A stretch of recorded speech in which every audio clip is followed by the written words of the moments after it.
श्री रघुनाथ जी महाराज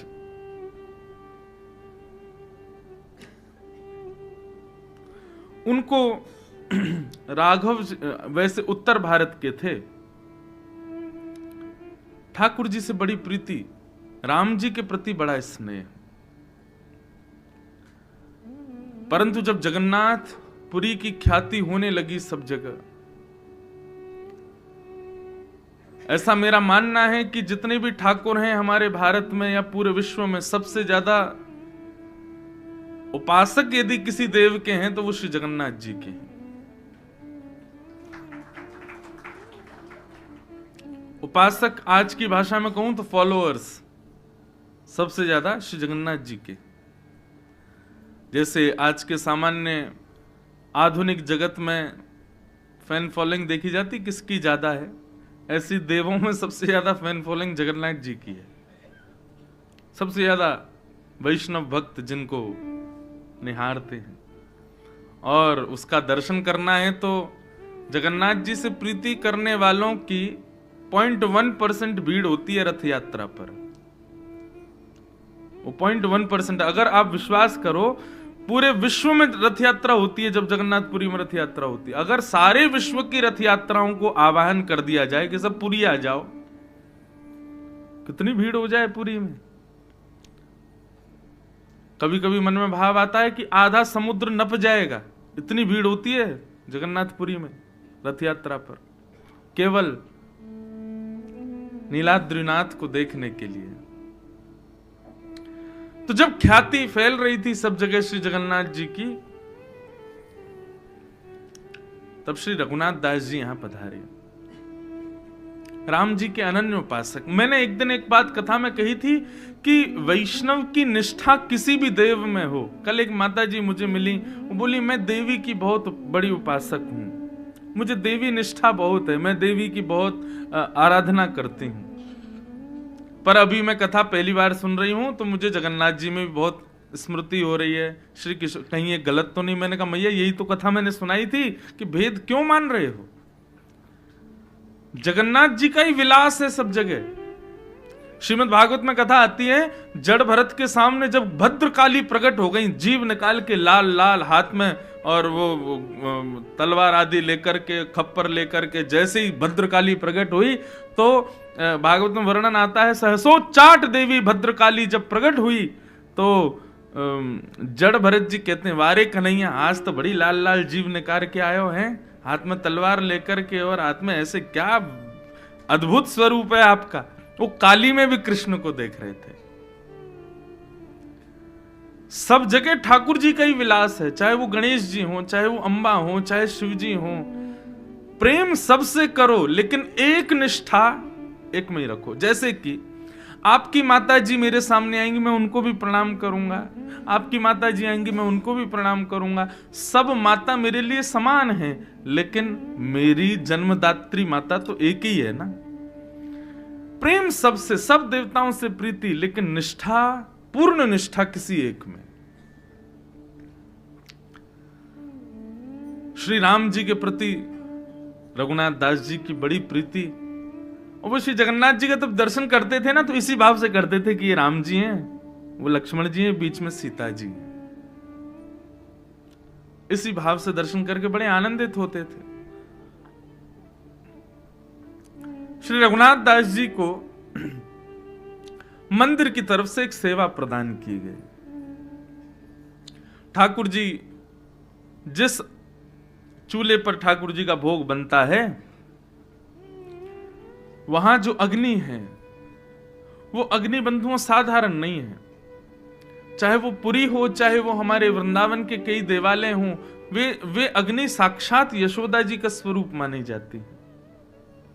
क्योंकि ठाकुर जी को सिद्ध होने वाली प्रसादी दो ही लोग अर्पित कर सकते हैं, या तो मैया या फिर गृहिणी।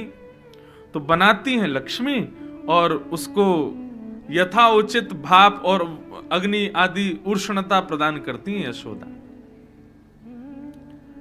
तो परम पवित्र, वैसे भी अग्नि बहुत पवित्र होती है, परंतु मंदिरों में विराजमान जो अग्नि है वो महापवित्र मानी जाती है।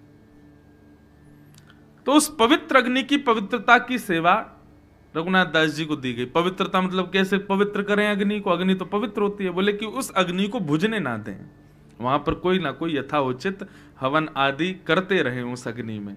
जब प्रसाद बनेगा तो वहीं से अग्नि ले जाकर के चूल्हे में रख दी जाएगी, बाकी उस अग्नि में कुछ ना कुछ हवन आदि चलता रहे, उसकी रक्षा हो, वो बुझने ना पाए।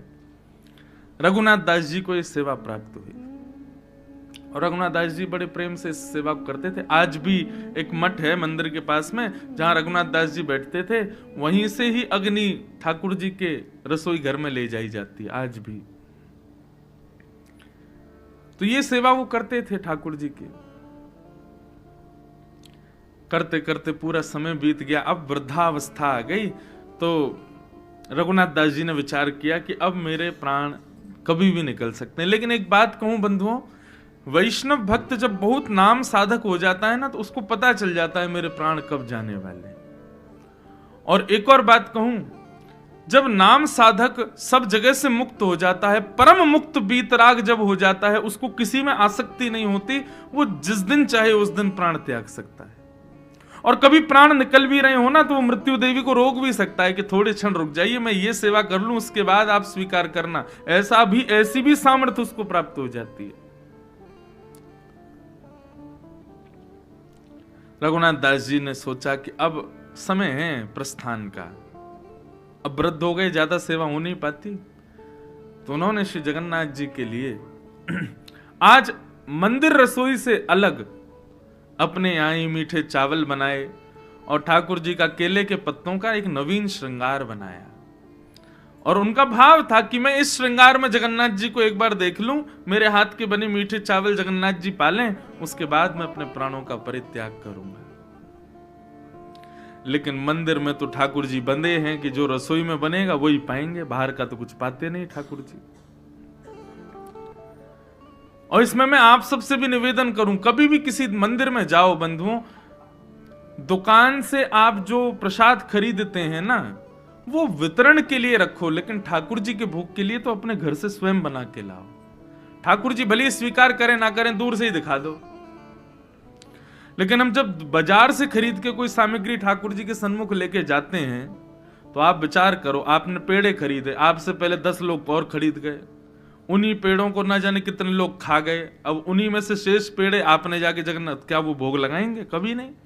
लेकिन आप अपने घर में पुण्य स्नान करके, बर्तन आदि धो करके, शुद्ध भाव से स्वयं कुछ भाव निर्मित करके तब ठाकुर जी को अर्पित करोगे, हजारों लोगों में से भी पीछे से भी दिखाओगे तो ठाकुर जी स्वीकार करेंगे। रघुनाथ दास जी को पीछे से दिखाने से संतुष्टि नहीं थी, तो गए पुजारी जी के पास, गए, जाके बोले भोग जगन्नाथ जी को पधरा दीजिए, और ये मैं कुछ श्रृंगार लाया हूं, ये ठाकुर जी को आप धारण कराओ। पुजारी जी ने विनम्रता से मना कर दिया, बोले भगवान नियम है मंदिर का, यहां बाहर की प्रसादी ठाकुर जी को नहीं चढ़ाई जाती, बाहर का श्रृंगार ठाकुर जी को नहीं। प्रणाली में जो लिखा है, जैसा वर्णन है वैसा ही श्रृंगार होगा, और जैसा भोग प्रसाद ठाकुर जी आरोगते आए हैं वर्षों से वैसा ही पाएंगे। बाहर का कुछ भी यहां स्वीकार नहीं किया जा सकता। रघुनाथ दास जी बोले हम इतने दिनों से जगन्नाथ जी की पावन पवित्र अग्नि की सेवा कर रहे हैं, हमको इतना सौभाग्य तो मिले कि हमारे हाथ की निर्मित वस्तु कुछ पालें ठाकुर जी। पुजारियों ने कहा आपको सौभाग्य देंगे तो और भी सेवक हैं, वो भी आ जाएंगे कि हमको भी तो ये सौभाग्य, हमारे हाथ का भी लगाओ भोग, हमारे हाथ का भी पवाओ ठाकुर जी को, हमारा भी श्रृंगार कराओ। ये पक्षपात हम नहीं कर सकते, क्षमा करें रघुनाथ दास जी, परंतु आपका श्रृंगार और आपका प्रसाद ये ठाकुर जी को नहीं अर्पित हो सकता।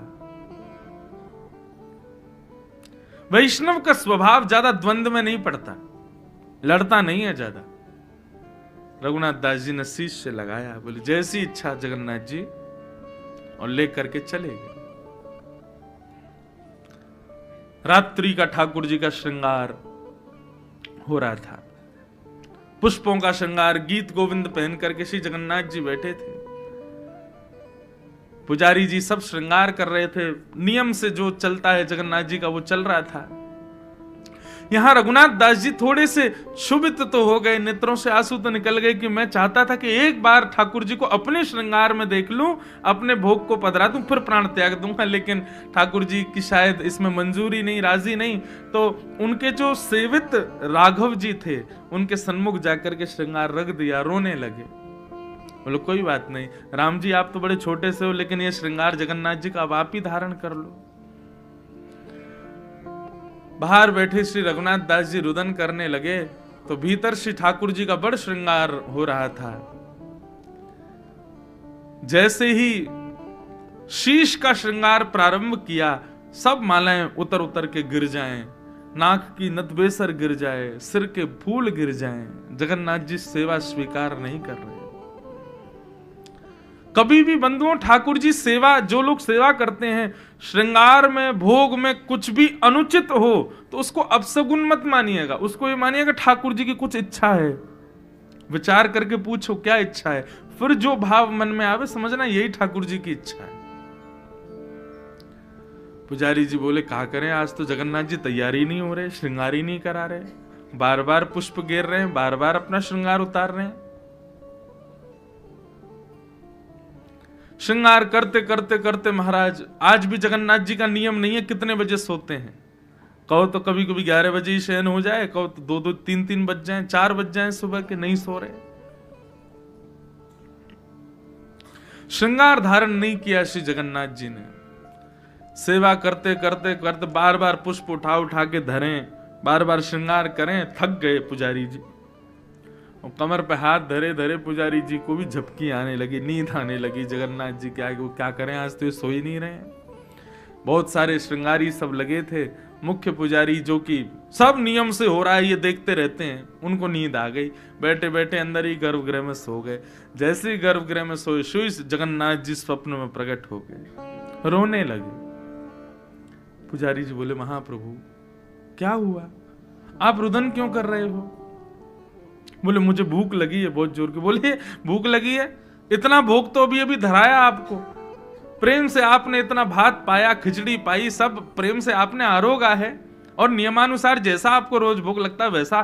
बोले नहीं, आज मुझे इस भोग से निवृत्ति नहीं हो रही है, मेरी भूख शांत नहीं हो रही है, और आज मुझे श्रृंगार में भी सुख नहीं मिल रहा है। पुजारी जी बोले क्या करें आप बताओ? बोले आज मुझे मंदिर की प्रणालिका से पा रहे प्रसाद की इच्छा नहीं है, आज मुझे प्रणालिका से श्रृंगार की इच्छा नहीं है। आज मेरा मन है कि श्री रघुनाथ दास जी जो भात बना के लाए थे वही भोग लगाओ, और रघुनाथ दास जी जो श्रृंगार लेके आए थे वही श्रृंगार मेरा करो, तभी मुझे सुख मिलेगा। नहीं तो तुम सबको परेशान करूंगा, मैं रात भर नहीं सोऊंगा, और मैं अपनी पे आ गया तो तुम्हारे नियम फियम सब धरे रह जाएंगे, बिल्कुल श्रृंगार नहीं कर पाओगे मेरा। और तुम लोग जैसे ही गर्भगृह से बाहर जाओगे मैं किवाड़ भी बंद कर लूंगा, बंद होके बैठ जाऊंगा भीतर। इसलिए मेरे आगे अपनी जिद मत चलाओ, ये सारे नियम तोड़ो, रघुनाथ दास जी का श्रृंगार और रघुनाथ दास जी का भात लेके आओ, मैं वही पाऊंगा। स्वप्न जैसे ही खुला, रोने लगे पुजारी जी, और मन में विचार किया हम इतने नियम बनाते हैं, इतने नियमों से आपकी वर्षों भर सेवा चलती है, लेकिन आप एक क्षण में सारे नियम तोड़ देते हैं नाथ। तो कभी कभी मन में भाव आता है ठाकुर जी नियम में बंधे नहीं है, हमको दिखाते हैं कि देखो मैं नियम में बंधा हूं, तुम्हारे प्रेम में सामर्थ्य हो तो तोड़ के दिखाओ।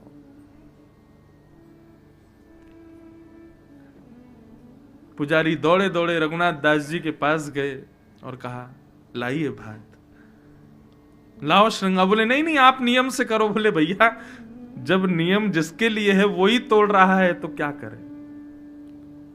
प्रेम किसे कहते बंधुओं? जो सब प्रकार की विधि विधानों को तोड़ दे, नियमों को तोड़ दे, मर्यादाओं को तोड़ दे, वो प्रेम है। रघुनाथ दास जी का श्रृंगार और हाथ का बना हुआ मीठा भात ठाकुर जी के लिए लेकर के गए, और जगन्नाथ जी को आज पहली बार प्रणालिका से विपरीत श्रृंगार किया, प्रणालिका से विपरीत प्रसाद पवाया। और आज सब पुजारियों को लगे कि श्री जगन्नाथ जी के मुख के अधर का जो मुस्कान है वो इतनी जोर से ऊपर उठ रही है कि आज तो मानो श्री जगन्नाथ जी के नेत्र भी छोटे हो गए, क्यों गाल ऊपर उठियाए हैं हंसी के मारे, इतने प्रसन्न हो रहे हैं। सब लोग दर्शन करने के लिए गए, लेकिन रघुनाथ दास जी दर्शन की इच्छा तो बहुत है, लेकिन विचार नहीं कर पा रहे कि मैं कैसे देखूंगा जगन्नाथ जी को, मेरे श्रृंगार में विराज रहे हैं आज। गर्भ स्तंभ के पास जाकर के बैठे, हजारों लोग दर्शन कर रहे हैं, लेकिन वहीं बैठे बैठे रघुनाथ दास जी ने केवल एक झलक जगन्नाथ जी की देखी। आज अपने हाथ से बने हुए श्रृंगार में जब जगन्नाथ जी को देखा, बस देखते ही वहीं प्राण त्याग दिए और ठाकुर जी में विलीन हो गए।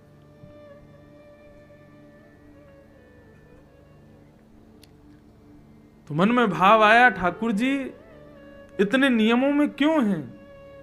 वो नियमों में है ही इसीलिए कि हमें बता रहे हैं कि तुम्हारे प्रेम में सामर्थ्य है, तुम्हारे भाव में सामर्थ्य है, तुम्हारी भक्ति में सामर्थ्य है, तो इसको लांघ के दिखाओ। वो तो तैयार बैठे लांघने को, लेकिन कोई भक्त वैष्णव आए तो सही ऐसा जिसके भाव को ठाकुर जी स्वीकार करें।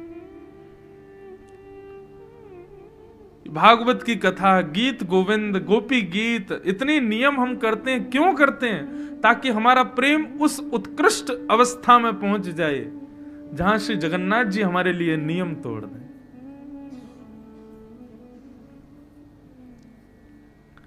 रथ रुकता नहीं है, लेकिन उन्हीं लोगों के लिए रुकता है जिन्होंने नियम तोड़वा दिए। साल्वेग के लिए रुकता है। और भी कई वैष्णव भक्त हैं जिनके लिए रथ रुकता है।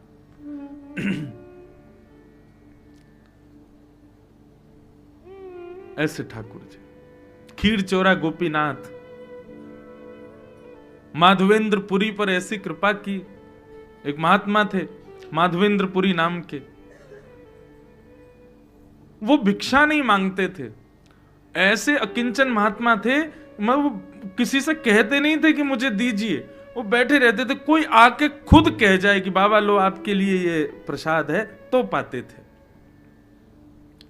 उनका नियम था, वो किसी से कहते नहीं थे कि मुझे प्रसाद दो या मुझे भिक्षा दो। कई बार तो 4-4 दिन तक कुछ नहीं मिलता था। वर्णन आता है कि 4-4, 5-5 दिन जब बीत जाते थे, तब किशोरी जी ही कोई गोपी बन के जाती थी, ठाकुर जी ही कोई ग्वाला बन के जाते थे। कभी दूध दियाते, कभी रबड़ी दियाते, कभी रसगुल्ला दियाते, कभी रोटी, बासी रोटी दियाते माधवेंद्र जी को, क्योंकि उनका नियम था, वो मांगते नहीं थे। विचार करो, स्वयं श्री जी जाती थी खीर लेकर के, दूध लेकर के, रसगुल्ला लेकर के, और कोई ऐसी दीनहीन सी गोपी बन के जाती कि बाबा को लगती पता ना कोई ऐसी कोई गोपी होगी ब्रज की, आ गई है दूध लेके, बाबा ले पी लियो, दूध बचाओ घर को, लेकिन होती वो श्री जी थी। एक दिन जगन्नाथपुरी दर्शन का भाव बनाया और गोवर्धन से चलकर के माधवेंद्रपुरी दास जगन्नाथपुरी आ रहे थे। बीच रास्ते में बंगाल प्रांत में, बंगाल या उड़ीसा प्रांत में खीर चोरा गोपीनाथ, उड़ीसा में है, बंगाल में, उड़ीसा में ही पड़ते हैं, बंगाल के पास पड़ते हैं, यहां से दूरी है। खीर चोरा गोपीनाथ, उनका नाम तो गोपीनाथ ही था, खीर चोरा तो बाद में पड़ गया। तो आज तक नियम है कि वहां 12 कुल्हड़ों में श्री गोपीनाथ जी को खीर का भोग लगता था, और जो मनोरथी भोग लगवाते थे, सारा भोग उन्हीं को बांट दिया जाता था। माधवेंद्रपुरी जी जब दर्शन करने के लिए गए तो श्री गोपीनाथ जी का दर्शन किया। रात्रि शयन में 12 कुल्हड़ खीर का भोग रखा था। अब माधवेंद्र जी का स्वभाव नहीं था मांगने का कि प्रसाद भी ऐसे हाथ के, कोई पुजारी खुद ही कहते आओ प्रसाद ले जाओ, तो ही मांगते लेते थे, अपने आप नहीं कहते थे।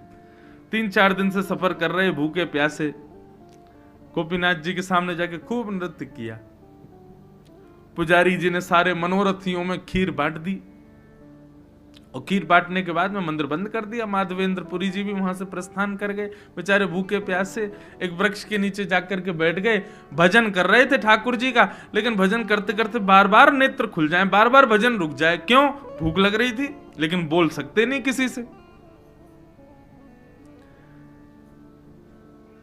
गर्भगृह में बैठे गोपीनाथ जी को चैन नहीं आ रहा है, और गोपीनाथ जी सीधे पुजारी के स्वप्न में पहुंच गए और बोले कि मेरे एक परम भक्त माधवेंद्रपुरी आए हैं, वो बहुत तेज भूख लगी है उनको कुछ पवाओ।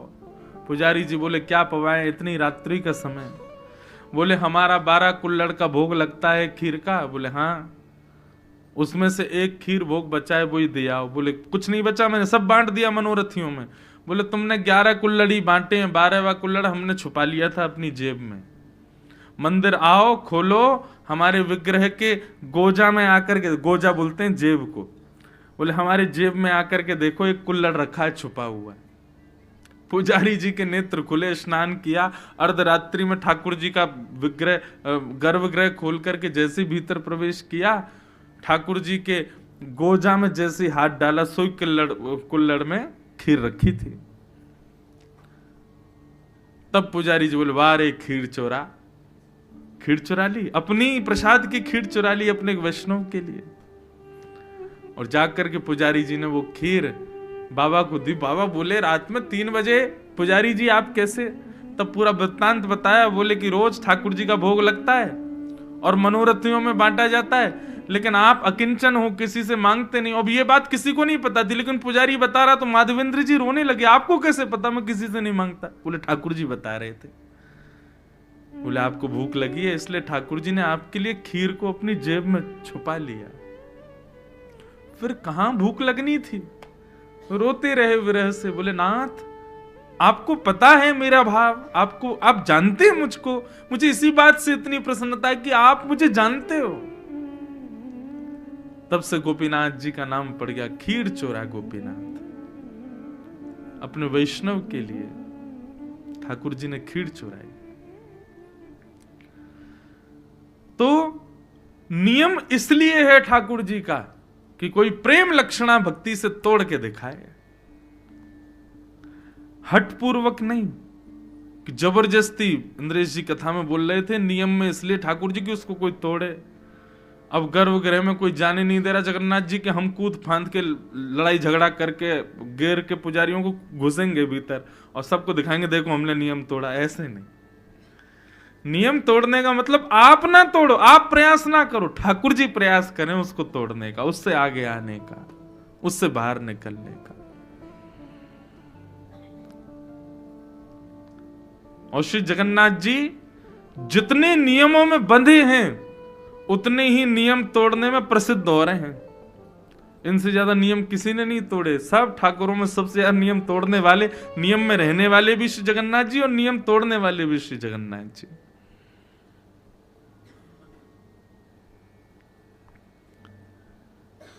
ऐसे प्रेम स्वरूप साक्षात प्रेम के विग्रह श्री जगन्नाथ जी को हम बारंबार प्रणाम करते हैं। और लाल जी हमारे लिए भी कभी कोई नियम तोड़े, अपनी भक्ति को उस स्तर पर ले चले कि कभी हमें भी लगे कि हाँ ठाकुर जी ने कोई नियम तोड़ा। मैं तो बहुत जगह तोड़वाए मैंने नियम। द्वारिका में श्री द्वारिका, कोई प्रशंसा की बात नहीं, मैं पुनः कह रहा हूं, मैं अपना कोई उदाहरण दूं ना तो उसको केवल आप विश्वास दृढ़ करने के भाव से सुनिएगा, मेरी प्रशंसा के भाव से मत सुनना, नहीं तो सब मेरे जो भाव होते हैं सब टूटने लग जाएंगे, होंगे ही नहीं फिर। तो द्वारिका में हमारे वहां के पुजारी चित्रांग पुजारी जी ने एक बार मैं 3-4 दिन की कथा के लिए गया तो मेरे को बोले आप ना ठाकुर जी के सामने पद सुनाओ। तो हम और हमारे कुछ गंधर्व जन, हम लोग श्री द्वारिकाधीश के सामने विराज गए, 2-4 माइक लग गए और खूब गाए ठाकुर जी के आगे। तो शयन का समय था द्वारिकाधीश का, और शयन में श्रृंगार बढ़ाया जाता है, मुकुट बढ़ाया जाता है ठाकुर जी की, बिल्कुल हल्के श्रृंगार में फिर ठाकुर जी की शयन आरती होती है। तो हम लोग संध्या आरती के बाद में बैठे पद गाने के लिए, और गाते गाते पुजारी जी भूल गए कि ठाकुर जी का श्रृंगार बढ़ाना है, और ठाकुर जी पूर्ण श्रृंगार में पूरा पदावलियों का श्रवण करते रहे। और तभी किसी बुजुर्ग पुजारी ने आके बताया, बोले ठाकुर जी के शयन का समय हो गया है, शयन आरती होनी है। अब बोले कि अब शयन आरती होनी है, ठाकुर जी तो अभी तक संध्या के श्रृंगार में ही बैठे हैं। तो शयन का श्रृंगार तो अब करेंगे तो 1-1.5 घंटा एक्स्ट्रा लगेगा, 12 बज जाएंगे रात के। तो पुजारी जी मेरे पास आए, आकर के बोले भले पधारे ब्रजवासी, आज सैकड़ों वर्ष बाद द्वारिकाधीश जी की शयन आरती पूर्ण श्रृंगार में ही होगी, क्योंकि आज ठाकुर जी का श्रृंगार बढ़ाया नहीं गया, विलंब हो गया। और कितने वर्षों बाद वो बता रहे थे, कभी कभी कुछ हुआ होगा, कभी कोई तूफान आदि के समय नहीं हो पाते, नियम टूट जाते हैं, लेकिन कितने वर्ष बाद बता रहे थे, बोले आज ठाकुर जी पूर्ण श्रृंगार में शयन करेंगे। क्यों? इस प्रसन्नता में कि कोई ब्रजवासी ने आकर के नियम तोड़वाए। ठाकुर जी का आज शयन श्रृंगार बढ़ा नहीं है, तो अब श्रृंगार में ही सोएंगे ठाकुर जी। मैंने कहा श्रृंगार में सोएंगे नहीं, श्रृंगार में वृंदावन जाएंगे और कुंज में जाके गोपीन के संग रास विहार करेंगे। यही हमारे श्रृंगार आज बड़ो नहीं है ठाकुर जी को। बड़े श्रृंगार उतर जाए मतलब अब सोएंगे, लेकिन श्रृंगार में है तो इसका मतलब कहीं जाने की तैयारी में है। मैंने हमने ऐसे ऐसे पद सुना दिए, अब तो ठाकुर जी यहाँ ना रुकेंगे द्वारिका, अब जल्दी शयन आरती करो, कपाट बंद करो, ठाकुर जी वृंदावन जाएंगे आज, इसीलिए श्रृंगार में है।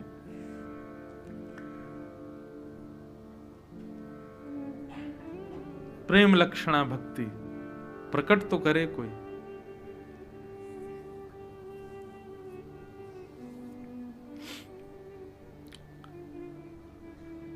भगवान का विवाह रुक्मिणी जी के साथ में सुसंपन्न हुआ। कल कथा बहुत हमने रास पंचाध्यायी के बाद में फिर जल्दी जल्दी हम करने लगे।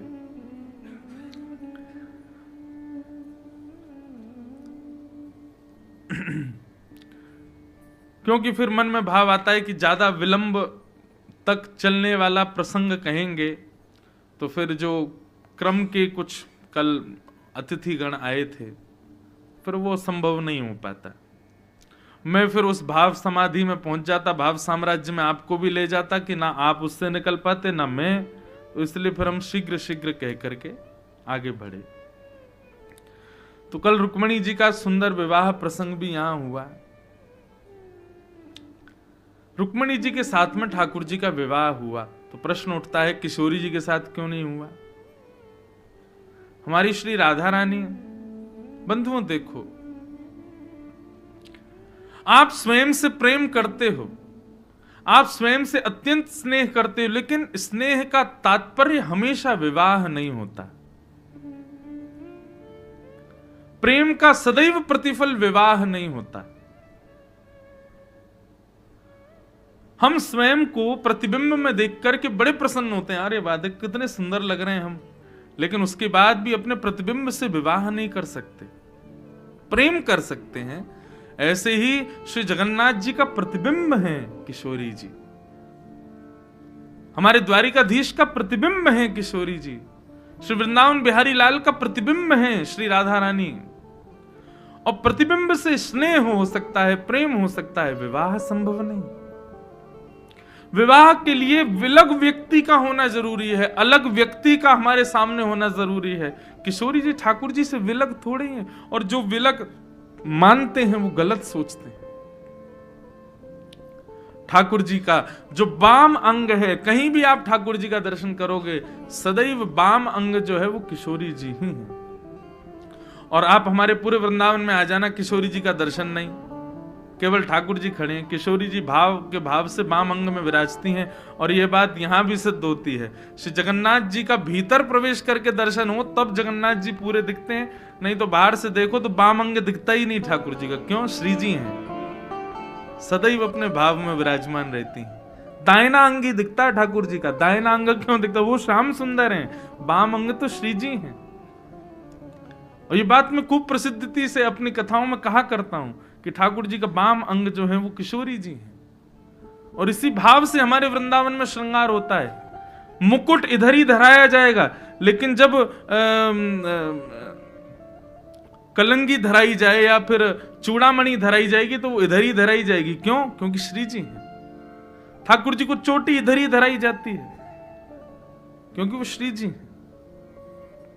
और कई हमारे यहां संप्रदायों में तो मुकुट ही इधर धराया जाता है वाम अंग में। तो आप कहेंगे महाराज जी मुकुट तो ठाकुर जी पहनते हैं, तो फिर श्री जी को क्यों धराया गया? अरे भैया आज विपरीत हुआ है, आज ठाकुर जी किशोरी जी बने हैं और श्री किशोरी जी हमारी ठाकुर जी बनी है, इसलिए मुकुट इधर धराया गया। और एक जगह भाव तो ऐसा है, किशोरी जी की तरफ मुकुट इसलिए धराया जाता है क्योंकि हमारे ठाकुर जी सदा किशोरी जी के चरणों में रहते हैं। तो भैया मुकुट वो पहने जो राजा है, तो किशोरी जी राजा बनकर के मुकुट पहनती हैं, ठाकुर जी तो सदा भाव में रहते हैं। आपको केवल त्रिभंग लली कृष्ण दिख रहे हैं, आपको केवल बांके बिहारी दिख रहे हैं, आपको केवल एक स्वरूप दिख रहा है, तो आप केवल सामान्य एक दर्शनार्थी हो। लेकिन ठाकुर जी के पूरे श्रृंगार में एक अद्भुत लीला का दर्शन हो जाए कि आज माला नहीं है, गले में 2 माल पहनी है, मानो ऐसा लग रहा है कि भक्त ठाकुर जी से लिपटे हुए हैं। आज मुकुट विपरीत दिशा में है, तो मतलब आज किशोरी जी ने ठाकुर जी का वेश धारण किया है। बड़े बड़े भाव हैं ठाकुर जी के श्रृंगार के पीछे, अद्भुत भावों से ठाकुर जी श्रृंगार करते हैं अपना। अब जगन्नाथ जी का जब जन्माष्टमी होती है ना, तो हमारे सौम्या भाई बता रहे थे कि श्री जगन्नाथ जी स्वयं यशोदा बनते हैं जगन्नाथ जी, और ठाकुर जी के जो चल स्वरूप मदन मोहन जी भीतर गर्भगृह में विराजमान, वो कृष्ण रूप हैं। उनको लेकर के पूरी लीला होती है मंदिर में, जैसे वसुदेव जी दलिया में लेकर के ठाकुर जी को, सब लीला होती है। और उस दिन जगन्नाथ जी स्वयं यशोदा जी बनते हैं, और यशोदा जी बनने पर ठाकुर जी का वही भोग लगता है जो प्रसव के समय, बालक को जन्म देते समय मां को पीड़ा के समय जो औषधि दी जाती है, वो औषधियों का भोग जगन्नाथ जी लगाते हैं। क्यों? मैं यशोदा हूं, और ये जो हमारे प्रकट हुए हैं मदन मोहन जी, ये कृष्ण है। ठाकुर जी के श्रृंगार के बड़े भाव है, एक लीला चलती है ठाकुर जी के श्रृंगार में।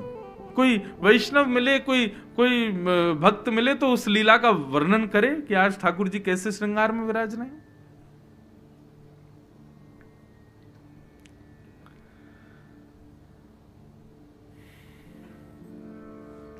तो किशोरी जी से विवाह इसलिए नहीं हुआ क्योंकि कोई विलग नहीं है।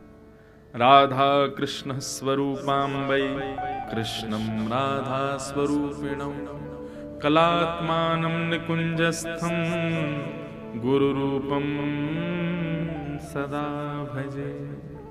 दोनों में कोई अंतर नहीं है, सम्मिलित स्वरूप है।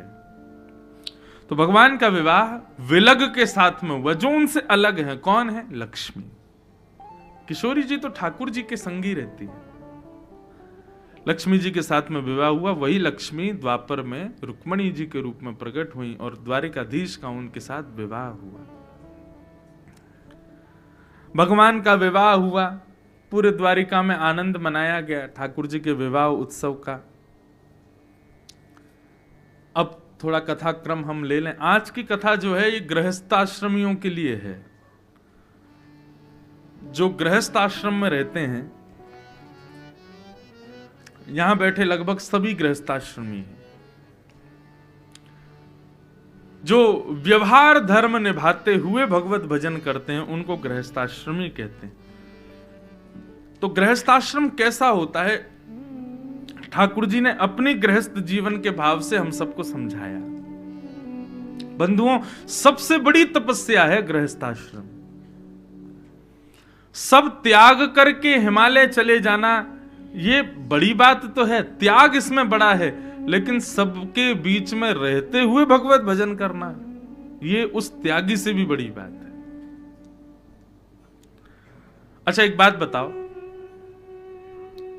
आपने 56 भोग मेरे सामने रख दिए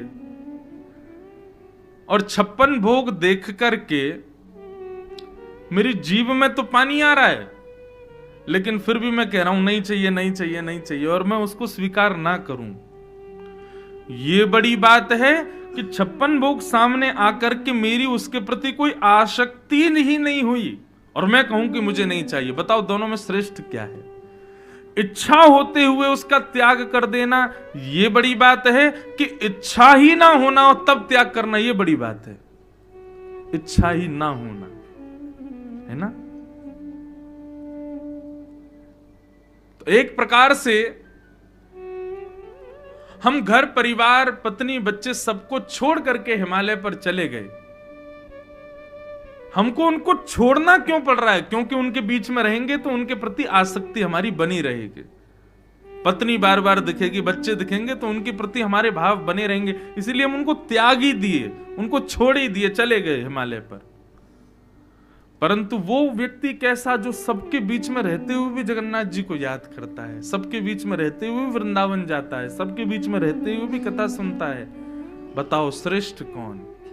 जो सबको छोड़ करके चला जाए कि सबके बीच में रह करके भी भगवत स्मृति करे?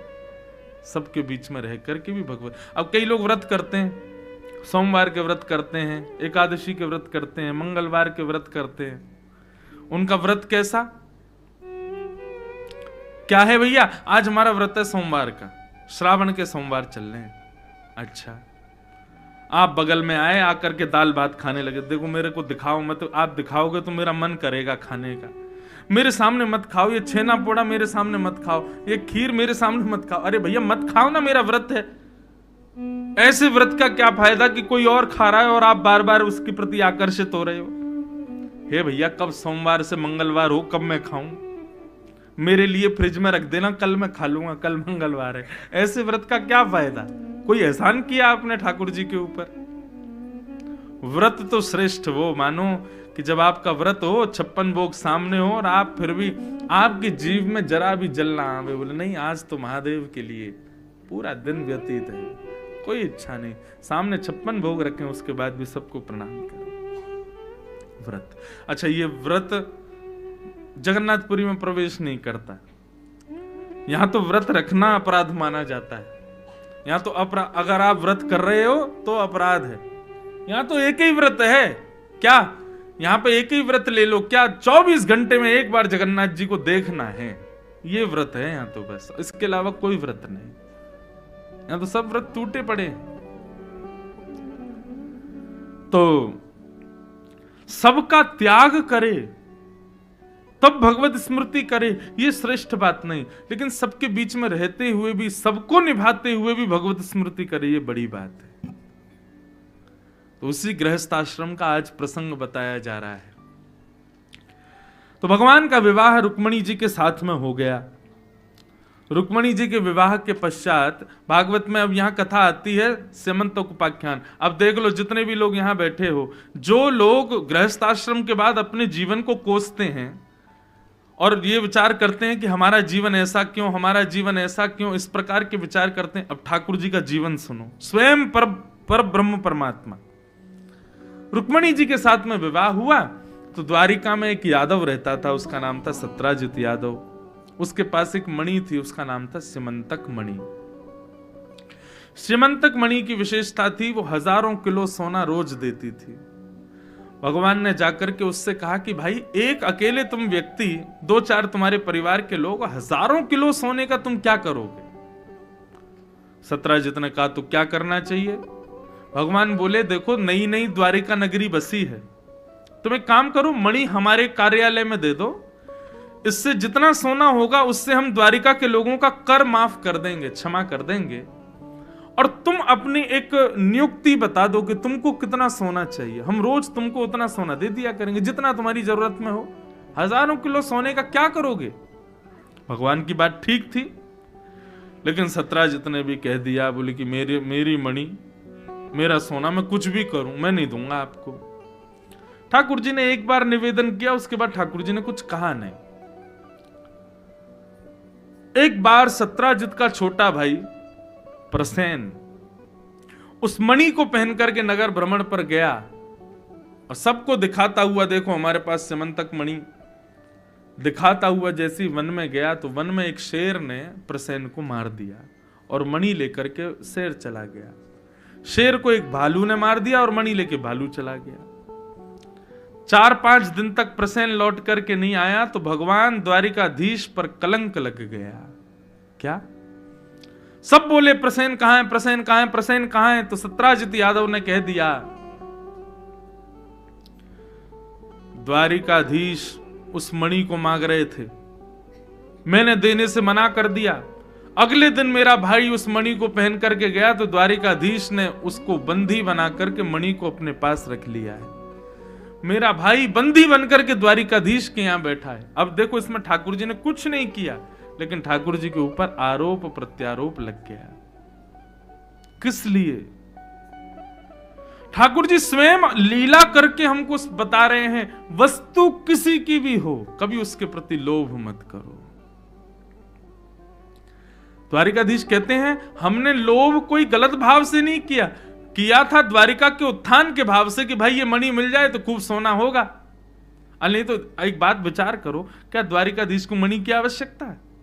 लेकिन ये केवल हम सबको सिखाने के लिए ठाकुर जी ने किया। वस्तु किसी की भी हो उसके प्रति कभी लोभ मत करो। स्वयं कमा लीजिए, स्वयं ले आइए, लेकिन किसी अन्य की वस्तु के प्रति कभी कोई भाव नहीं।